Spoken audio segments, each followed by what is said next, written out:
दोन मराठी माणसं भेटली की मराठीमध्ये कधीच बोलत नाहीत. याचं एक उदाहरण मी तुम्हाला आता सांगतो, जे माझ्यासोबत आताच घडलं. मी मगाशी होतो वाघबिळला, आता आहे बालकुमला.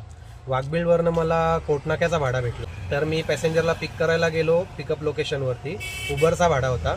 त्यांना पिक करायला गेलो आणि मला सवय आहे, मी जेव्हा पॅसेंजर येतो तेव्हा मी त्यांच्याशी मराठीमध्येच सुरुवात करतो बोलायला, किंवा फोन केला त्यांना तरी मराठीमध्ये करतो.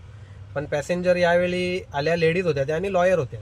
त्या आल्या आणि त्यांनी हिंदीमध्येच सुरुवात केली आणि माझ्या पण एवढं लक्षात नाही आलं, म्हणून मी पण त्यांच्याशी हिंदीमध्येच बोलायला लागलो. तेवढं झालं तर त्यांनी मला कोटनाक्याला येता येता सांगितलं की त्यांना चरईमधून जायचं आहे, खोपटच्या सिग्नलवरून चरईमधून जायचं आहे. त्यांच्या एका रिलेटिव्हला त्यांना बॅग द्यायची होती, तर तिथून रिक्षा घ्या. तर मी तिथून रिक्षा घेतली, तिथे पोचलो. त्यांनी त्यांच्या रिलेटिव्हला बॅग दिली आणि त्या मराठीमध्ये बोलायला लागल्या. तर तिथून आम्ही निघालो आणि मी त्यांना विचारलं, तुम्ही मराठी आहात का? तर त्या बोलले, हा मराठीच आहे बोलते मी. तर म्हटलं, मी पण मराठीच आहे, बरं तुम्ही कधीपासून हिंदीमध्ये बोलताय? त्याच्यामुळे बरं मी हिंदीमध्ये बोलते. त्या पण बोलायला लागल्या की हा प्रॉब्लेम कशामुळे होतो की उबर आणि ह्याच्यावरती ओला उबर वगैरेवरती जास्त करून हिंदी बोलणारेच खूप असतात, त्याच्यामुळे असा प्रॉब्लेम होतो. प्रत्येकजण पहिला हिंदीमध्येच बोलतो. त्या मला हे सांगत होत्या. तर त्या मला बोलल्या की मी पण मी पाटील आहे, गाववाली आहे. तर म्हटलं, मी पण पाटीलच आहे, गावालाच आहे. असा हा सीन झाला होता मित्रांनो.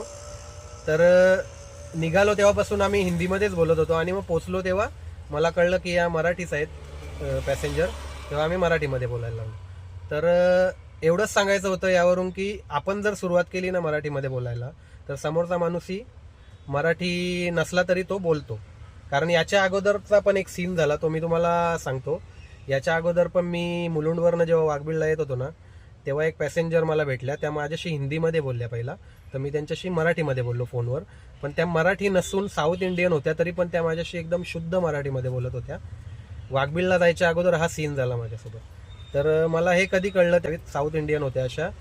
जेव्हा त्या रिक्षामध्ये बसल्या तेव्हा ते त्यांच्या रिलेटिव्ह सोबत, जे त्यांच्यासोबत होते त्यांच्यासोबत एकदम साऊथ इंडियन लँग्वेजमध्येच बोलत होत्या. आता कुठल्या होत्या माहीत नाही, पण तशीच लँग्वेज वाटत होती. पण त्या माझ्याशी फोनवरती एकदम शुद्ध मराठीमध्ये बोलल्या. तर जर आपण सुरुवात केली तरच समोरचा माणूस बोलू शकतो.